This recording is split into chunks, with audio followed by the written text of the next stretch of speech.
जय गुरु जी। शुक्राना गुरु जी।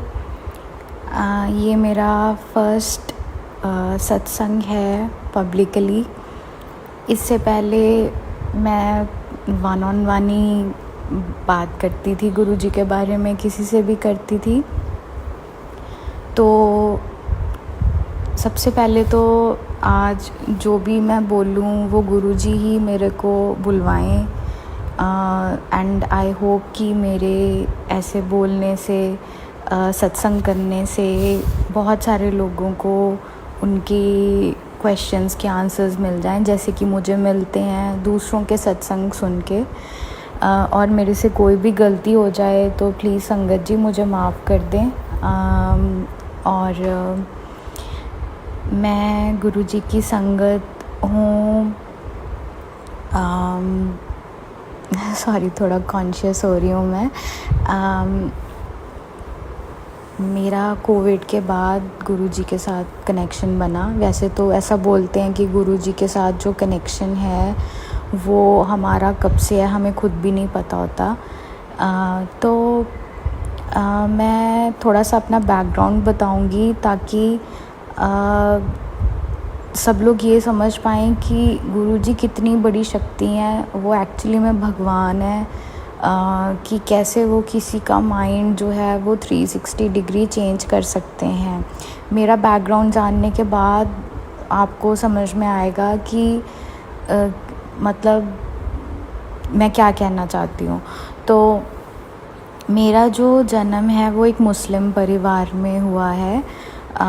मैं पंजाब में बॉर्न हूँ। और जब मैं पैदा हुई तो ऑब्वियसली जैसे हमारे धर्म में हमारे धर्म की शिक्षा दी जाती है, तो मुझे वो पूरी शिक्षा दी गई।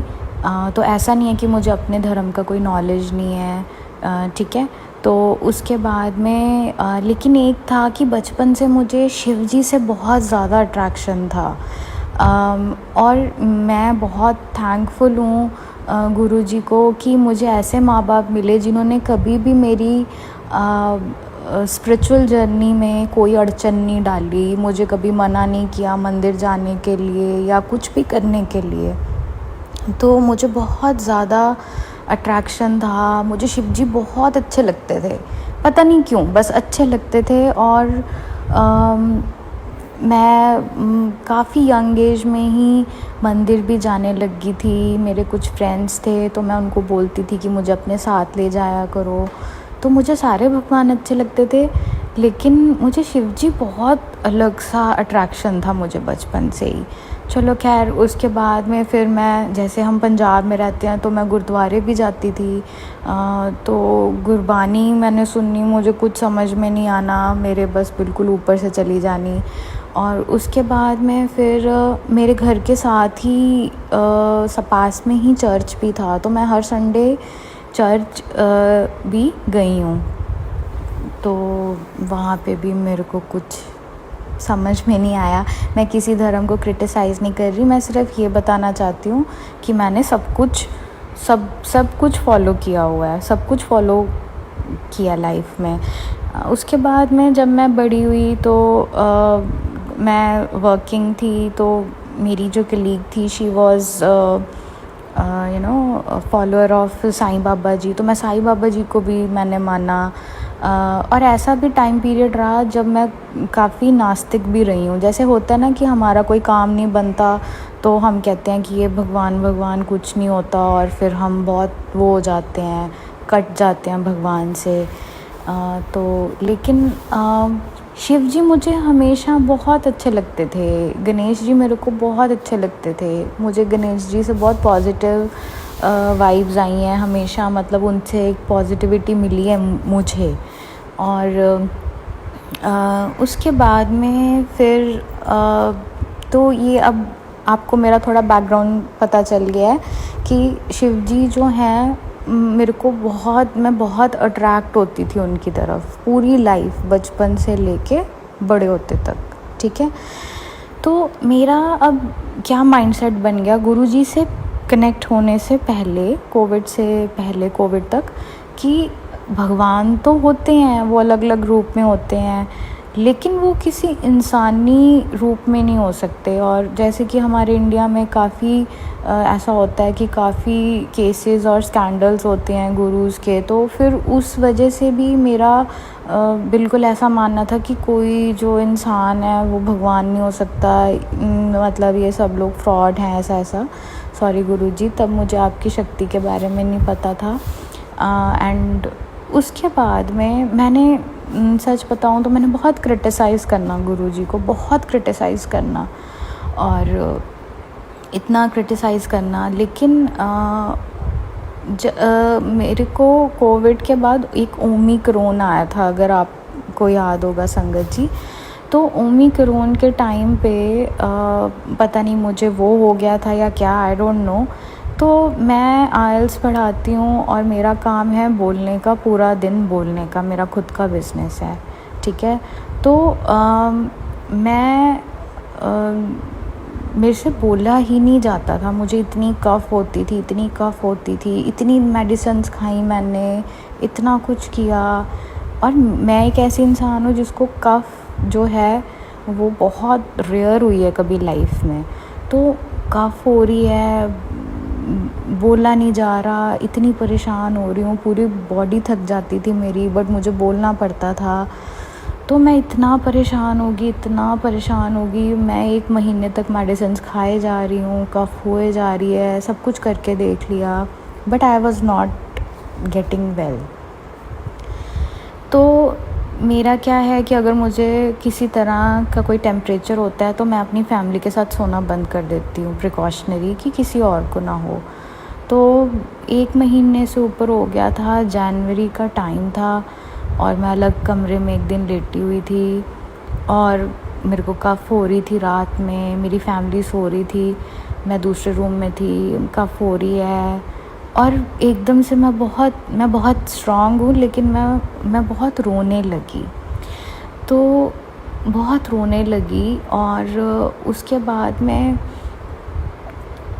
पता नहीं, देखो मैं इतनी चीज़ें, इतने गॉड्स को फॉलो करती रही सारी ज़िंदगी, लेकिन जिस भगवान को, जो असली भगवान है, जिनको मैंने क्रिटिसाइज़ किया, उन्हीं से मैंने ये चीज़ मांगी। पता नहीं मेरे दिल में क्या आया, तो मैंने रोते रोते बोला कि गुरुजी, अगर आप सच में कोई शक्ति हो, भगवान हो, तो मुझे ठीक कर दो, और अगर आपने मुझे ठीक कर दिया तो मैं आपके इंडस्ट्रियल एरिया वाले मंदिर ज़रूर आऊँगी।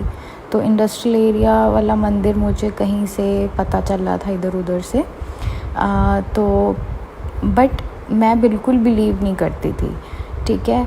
और तो रोते रोते, मतलब मैंने उस भगवान को याद किया जिसे मैं क्रिटिसाइज़ करती थी दिन रात, ठीक है।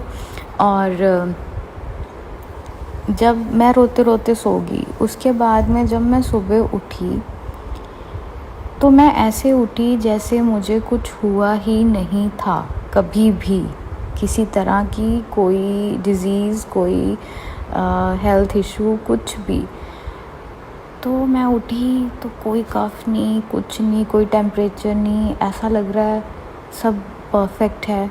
तो मैं बहुत हैरान हुई, मैंने कहा ये क्या हो गया, ऐसे कैसे कोई ठीक, क्योंकि ठीक होने में भी आप धीरे धीरे ठीक होते हो, तो ऐसा नहीं होता कि आप एकदम इतने बीमार हो और जब सुबह उठे तो ऐसे हो जैसे कभी कुछ हुआ ही नहीं था। तो मुझे बड़ी हैरानी हुई, मैंने कहा ये तो मिरेकल ही हो गया है। तो फिर लेकिन मुझे अब हमारा लॉजिकल दिमाग जो है, जो हम साइंटिफिकली सोचते हैं, ये वो बहुत दिमाग चलाते हैं, तो मुझे लगा कि शायद क्योंकि मैं 1 महीने से इतनी मेडिसिन्स खा रही थी तो शायद उसका अब रिज़ल्ट आया है। बट कहीं ना कहीं दिल में था कि गुरुजी ने ठीक किया है, और जो मैंने वर्डिंग बोली थी कि मैं आऊँगी आपके मंदिर, तो मैं मंदिर गई। तो ये मेरा फर्स्ट जो है, जो ब्लेसिंग गुरुजी ने मुझे दी, जहाँ से मेरा एक कनेक्शन बना। तो फिर मतलब मेरे दिल में देखो ये चीज़ तो आ गई कि गुरुजी में कोई बात है, वो कोई शक्ति है। उसके बाद में धीरे धीरे मेरा गुरुजी के साथ कनेक्शन गहरा होता गया। मुझे कोई इशू आना, कोई प्रॉब्लम आनी, मैंने गुरुजी का सिमरन स्टार्ट कर देना। मुझे मंत्र जाप का पता चला, मैंने मंत्र जाप स्टार्ट किया। अब मैं अपना एक और सत्संग सुनाना चाहती हूँ। तो अब आ जाते हैं कुछ 1-2 सालों के बाद की बात करते हैं, जब आई वॉज़ फुली कनेक्टेड। और उसके बाद में मैंने गुरुजी ने मुझे सबसे पहले तो ठीक किया, हेल्थ बख्शने के बाद गुरुजी ने मुझे बहुत बड़ी कोठी बख्शी सनी एनक्लेव में। और अब मैं इस घर में रहने आई। तो संगत जी, मेरा क्या है कि मैं फालतू किसी से बात नहीं करती हूँ। उसका रीज़न ये है कि जैसे कि गुरुजी भी कहते हैं कि निंदा नहीं करनी है, या मतलब ये सब चीज़ें जो मैंने बुक में पढ़ा है, मैं बहुत अवॉइड करती हूँ। मुझे ऐसा लगता है कि जब आप किसी के साथ भी खड़के, नेबर्स के साथ या इधर उधर कहीं पे भी खड़के किसी से बातें करते हो, तो आप कहीं ना कहीं ना चाहते हुए भी नेगेटिव बातें करते हो या नेगेटिव बातें सुनते हो। तो नेगेटिविटी से हमें बचना है। तो मेरा इसीलिए जैसे जैसे मैं बड़ी होती गई तो मैंने अपना सर्कल बहुत कम कर दिया, और मैं बहुत सिलेक्टिव लोगों से बातें करती हूँ, और जनरली ऐसी ही बात करना पसंद करती हूँ जो पॉजिटिव हो। अवॉइड करती हूँ, देखो वैसे ऐसा नहीं बोल सकती मैं कि कम्प्लीटली पॉजिटिव ही बात करती हूँ, लेकिन मैं पूरी कोशिश करती हूँ। तो इस वजह से मैं फालतू किसी से कभी बात नहीं करती हूँ। लेकिन लोग जो हैं वो इस चीज़ को इस वे में लेते हैं कि मैं बहुत ईगोइस्टिक हूँ, मेरे में बहुत एटीट्यूड है कि मैं किसी से बात नहीं करती, जबकि ये चीज़ नहीं है। तो संगत जी, मैंने नहीं, जब गुरुजी ने मुझे कोठी ब्लेस की सनी एनक्लेव में, मैं यहाँ रहने आई, तो आते ही किसी नेबर के साथ मेरा इशू हो गया। तो मुझे लगा कि अभी मैं बिल्कुल ही दूर ही रहूँ सबसे, तो बेटर है कि फिर वो नेगेटिविटी होगी। ये वजह से गुरुजी कहते हैं कि हमें नेगेटिविटी से बच के रहना है, नेगेटिव बातें नहीं सुननी है। तो एनी हाउ, उसके बाद क्या हुआ कि गुरु संगत हैं एक यहाँ जलवायु से, वो मेरे घर पे आए हुए थे, हमारे फैमिली फ्रेंड हैं। मेरा ब्रदर कनाडा से आया हुआ था। तो मेरा ब्रदर शाम को चला गया, आई थिंक मेरी कार लेके पटियाला। और उसके बाद में जो गुरु संगत हैं वो थोड़ी देर मेरे घर पे ही बैठे हुए थे। उसके बाद में जब पहले मेरा ब्रदर गया तो कुछ भी नहीं था, लेकिन जब गुरु संगत जाने लगी तो थोड़ा 7, 7:30 ऐसे थोड़ा मतलब अंधेरा हो चुका था। तो गेट पे किसी ने जैसा कुछ सिंदूर या ब्लड ऐसा कुछ टूना टोटका, आई डोंट नो, किसी ने हमारे घर के दरवाजे के अंदर फेंका हुआ था। और इनफैक्ट वो जो गुरु संगत हैं, जब तक मैं उसको देख पाती तब तक उन्होंने उस चीज़ पे पैर भी रख दिया था। तो मैं बहुत ज़्यादा एकदम से पैनिक कर गई कि ये क्या हो गया, कोई आपके घर आया हुआ है और उसने उस टूने पे पैर रख दिया और आपके घर पे कोई टूना कर गया है। और मैं बहुत ज़्यादा पैनिक में चली गई। तो जैसे हमें पता है हमारे कितना पैनिक करते हैं लोग अगर ऐसी कोई चीज़ हो जाती है। तो मैं एकदम से बहुत घबरा गई और मैंने उनको बोला कि आपने तो इस पे पैर रख दिया, आपने तो इस पे पैर रख दिया। एंड उन्होंने बोला, गुरु संगत ने बोला कि आप आंटी टेंशन मत लो, आपके घर में गंगा जल है। तो मैं गंगा जल रखती हूँ अपने घर में। तो मैंने बोला हाँ है। तो उन्होंने बोला आप मुझे गंगा जल ला के दो। उन्होंने ऐसे गंगा जल के छींटे किए और उन्होंने बोला कि घबराने की कोई ज़रूरत नहीं है, देखो गुरुजी आपके घर में है तो आपको किस चीज़ का डर है। और उसके बाद वो अपने घर चले गए। लेकिन मुझे बहुत ऐसा स्ट्रेस होने लगा कि पता नहीं किसने ऐसा किया है, जबकि मेरा घर का एड्रेस किसी को भी नहीं पता था। और किसी को भी नहीं पता था। तो फिर मैं बहुत ज़्यादा सोच में पड़ गई कि कोई मेरे घर आया, वो टूना टाप के है, तो पता नहीं उनके साथ क्या बुरा होगा, और मेरे घर पे हुआ है तो मेरे साथ पता नहीं क्या बुरा होगा, मेरा बिज़नेस डाउन हो जाएगा, मेरे को काम नहीं मिलेगा। तो मैं बहुत रोने और बहुत घबराने लगी, मतलब बहुत ज़्यादा पैनिक में चली गई। जबकि वो मुझे समझा के गए कि आप गुरु संगत की आप स्ट्रेस मत लो, कि गुरुजी अगर हैं जिस घर में, आपको स्ट्रेस लेने की ज़रूरत नहीं है। फिर भी जो हमारा ह्यूमन माइंड है, जो हमारी कंडीशनिंग हो चुकी है बचपन से, कि हम ऐसी चीज़ों में, ऐसी फालतू चीज़ों में बिलीव करते हैं और डरते हैं। तो उस मंथ, जिस मंथ ये इंसिडेंट हुआ, गुरुजी ने मेरे को इतना बिज़नेस दिया, इतना बिज़नेस दिया, इतना बिज़नेस दिया कि मेरे मुंह से ये बात निकली कि ओ गुरुजी, अब और इससे ज़्यादा मेरे से काम नहीं हो सकता। तो संगत जी, मैं ये बताना चाहती हूँ कि हमें किसी भी चीज़ से डरने की ज़रूरत नहीं है। कोई टूना, जादू, कुछ भी, कोई तंत्र मंत्र, किसी तरह की कोई विद्या, ये बात सच है कि जिस घर में गुरुजी हैं, उस घर के अंदर उस जो गुरुजी की संगत है, उसे कोई छू भी नहीं सकता। गुरुजी, हम ब्लेस्ड हैं कि हम गुरुजी की छत्र छाया में हैं। गुरुजी हमें इतना ब्लेस्ड रखते हैं, इतना प्रोटेक्टेड रखते हैं कि हमें इन सब चीज़ों से डरने की बिल्कुल भी ज़रूरत नहीं है। मैंने तो बस ये देखा है कि अगर हम अपना एक अटल विश्वास रखते हैं गुरुजी के ऊपर, तो हमें घबराना है ही नहीं किसी भी चीज़ से। गुरुजी, मतलब गुरुजी की हम छत्र छाया में जी रहे हैं। मैं तो बहुत अपने आप को लकी मानती हूँ। मैं बचपन से अपने आप को बोलती थी कि मैं बहुत लकी हूँ।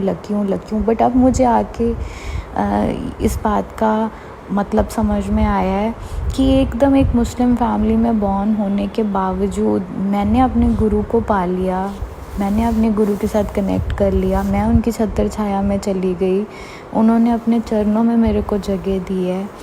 तो मैं तो बहुत लकी मानती हूँ खुद को, और मैं बहुत लकी मानती हूँ कि मेरी फैमिली को भी मैं कनेक्ट कर पाई हूँ। सो ये संगत जी मेरा एक एक्सपीरियंस था।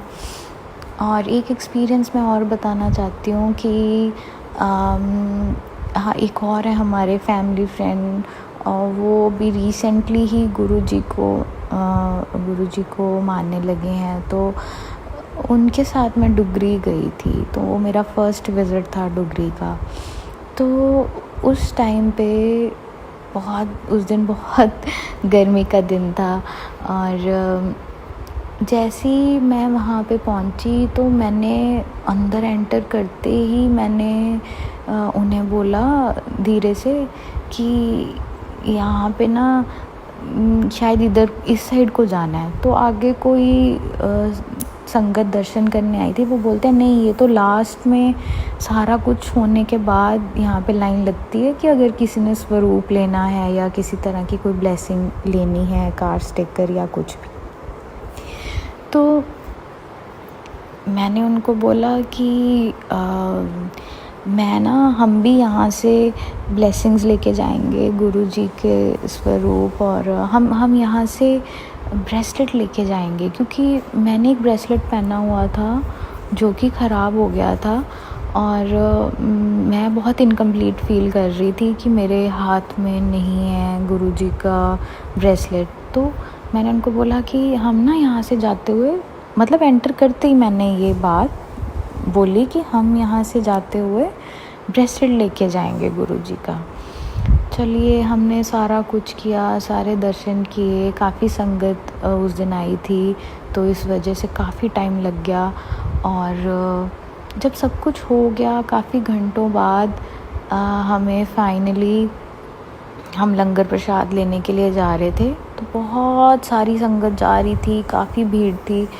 और एक कोई सेवादार थे, मुझे समझ में नहीं आया या कौन थे, वो वहाँ खड़े हुए थे और जैसे वो मेरा ही वेट कर रहे हैं। और इतने लोगों के बीच में से उन्होंने मैं जैसे ही उनके पास पहुंची, उन्होंने मेरा हाथ पकड़ा और मेरी मुट्ठी में कुछ दिया और मैंने मेरा हाथ बंद कर दिया। और जब मैंने अपनी मुट्ठी खोल के देखी तो उसके अंदर गुरुजी का ब्रेसलेट था। और मैं इतना हैरान होगी कि इतनी सारी संगत जा रही है हज़ारों में, उसमें से कोई ऑलरेडी खड़ा मेरी वेट कर रहा है मुझे ब्रेसलेट देने के लिए। तो मैं एकदम से इतना खुश होगी। और जो गुरु संगत मेरे साथ गई थी वो बहुत सरप्राइज़ हो गई कि ये क्या हो गया कि किसी को भी नहीं दिया और आपको मिला है। तो मैं बहुत खुश हो गई। तो मुझे लगा कि ये तो मैं कब से चाह रही थी कि मुझे ब्रेसलेट मिल जाए गुरुजी का। तो फिर भी मुझे लगा कि शायद मैं भी बांट रही हूँ, शायद मैं लकी हूँ कि मुझे मिल गया। तो फिर उसके बाद में मैंने लंगर प्रसाद किया और जब मैं बाहर जाके फिर लाइन में लगी तो मैंने बोला कि मुझे लगा कि शायद यहाँ पे मिल रहे होंगे, तो इसीलिए मुझे वहाँ पे मिल गया। तो मैंने उनको पूछा कि क्या आपके पास ब्रेसलेट्स हैं? तो उन्होंने बोला नहीं आंटी, हमने कोई ब्रेसलेट स्वरूप नहीं रखे हुए, हमने सिर्फ स्वरूप रखे हुए हैं पिक्चर वाले। अगर आपको ये चाहिए तो आप ले सकते हो, लेकिन अगर आपके घर में ऑलरेडी है तो आप मत लीजिए। तो मेरे घर में ऑलरेडी था तो मैंने नहीं लिया। तो संगत जी, जो मेरे कहने का मतलब ये है कि सबसे पहले तो वहाँ पे कोई ब्रेसलेट स्वरूप नहीं बांटे गए उस दिन, ठीक है। दूसरी चीज़ कि हज़ारों संगत के बीच में से कोई मुझे ही पकड़ के, मेरा ही हाथ पकड़ के मेरे हाथ में वो ब्रेसलेट किसने दिया मुझे नहीं पता। वो सेवादार थे, क्या थे, मुझे नहीं पता। मुझे तो ऐसा है कि वो गुरुजी शायद खुद ही थे या गुरुजी ने किसी से मुझे वो दिलवाया, आई डोंट नो। बट मैं सिर्फ ये कहना चाहती हूँ कि वो एक बहुत बड़ी ब्लेसिंग मैं मानती हूँ कि जैसे ही मैंने डुगरी मंदिर के अंदर पैर रखा और मैंने मांगा एक ब्रेसलेट गुरुजी का, और वापस आने तक, वापसी के टाइम तक मुझे गुरुजी ने वो ब्लेस कर दिया डुगरी मंदिर के अंदर, जबकि वहाँ पे उस दिन किसी तरह का कोई भी ब्रेसलेट स्वरूप नहीं दिया गया था किसी संगत को, और वो भी सिर्फ मुझे दिया गया। ऑलरेडी मेरी वहाँ पे कोई खड़ा वेट कर रहा था। तो मिरेकल मैं नहीं कभी भी बोलूँगी, ये सिर्फ़ और सिर्फ जो है वो ब्लेसिंग है गुरुजी की। And I am very lucky, again I am very blessed कि मैं गुरुजी की शरण में हूँ। गुरुजी मुझे एवरी डे इतनी ब्लेसिंग्स देते हैं। मेरा कहीं पे भी मैं अब वो नहीं होती कि इधर जाऊँ या उधर जाऊँ, इस दर पे जाऊँ, उस दर पे जाऊँ। सिर्फ गुरुजी में बिलीव करती हूँ। कोई मेरे पास अपनी प्रॉब्लम लेके आता है, मैं उसको बोलती हूँ गुरुजी के साथ कनेक्ट हुई है, वही महाशिव है, वही भगवान है, सब कुछ वही है, सब कुछ उनका दिया हुआ है। मैं जो उन्होंने सिखाया है कि हम्बल होना है, ईगो नहीं करनी, एवरी डे मैं बस यही ट्राई करती हूँ कि मेरे में ईगो ना आए, मैं हम्बल रहूँ। मैं बहुत ब्लेस्ड हूँ और मैं चाहती हूँ कि सारी संगत जो है वो गुरुजी उन्हें ब्लेस करें और गुरुजी हमें अपने चरणों में जगह दें, हमारा हाथ पकड़ के रखें, हमें सही रास्ते पे चलाएं। और बस मैं यही बोलना चाहूँगी। जय गुरु जी, शुक्राना गुरु जी। ओम नमः शिवाय। शिव जी सदा सहाय। ओम नमः शिवाय। गुरु जी सदा सहाय। जय गुरु जी।